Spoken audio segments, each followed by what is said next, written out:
স্বাগতম career booster একাডেমিতে। সরকারি চাকরিজীবীদের জন্য এখানে থাকছে নবম পে স্কেলের সর্বশেষ ও নির্ভরযোগ্য আপডেট। সর্বশেষ আপডেটগুলো নিয়মিত পেতে এখনই লাইক দিন, কমেন্টে আপনার মতামত জানান এবং সাবস্ক্রাইব করুন ক্যারিয়ার বুস্টার একাডেমিতে। আমাদের দাবি একটাই, 15 ডিসেম্বরের মধ্যে আমরা প্রজ্ঞাপন চাই, জানুয়ারির 1 তারিখ থেকে বাস্তবায়ন চাই।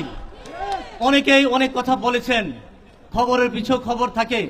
আমি ছোট্ট করে একটু বলতে চাই, এখানে অনেক মিডিয়া কর্মী ভাই ছাড়াও অনেক গোয়েন্দা সংস্থার ভাইরা আছেন। ভাই, সারা জীবন তো আপনারা লিখেই গেলেন, আমাদেরকে নিয়ে লিখেই গেলেন। এবার একটু লিখেন, একটা দেশ কখনোই 10 বৎসর পে স্কেল ছাড়া স্থিতি অবস্থায় থাকতে পারে না। আমার যদি 10টা টাকা বাড়ে, আপনাদেরও বাড়ে। এইবার আপনারা পজিটিভ লেখেন যে আমাদের দাবি, আমাদের এই সংগ্রাম, এটা অত্যন্ত গ্রহণযোগ্য। এটার মধ্যে কালক্ষেপণ করার কোনো সুযোগ নেই। আমরা সুযোগ দেখতে চাই না।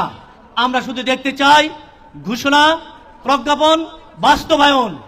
এবং এই ঘোষণা, প্রজ্ঞাপন জারি বাস্তবায়নের জন্য এই সমন্বয় পরিষদ থেকে যে কোনো কর্মসূচি ঘোষণা করা হলে বাংলাদেশ সচিবালয় কর্মকর্তা কর্মচারী সংযুক্ত পরিষদের পক্ষ থেকে আমরা সব সময় একাত্মতা ছিলাম, এখনো আছে, সামনের দিনগুলোতে থাকবো ইনশাআল্লাহ।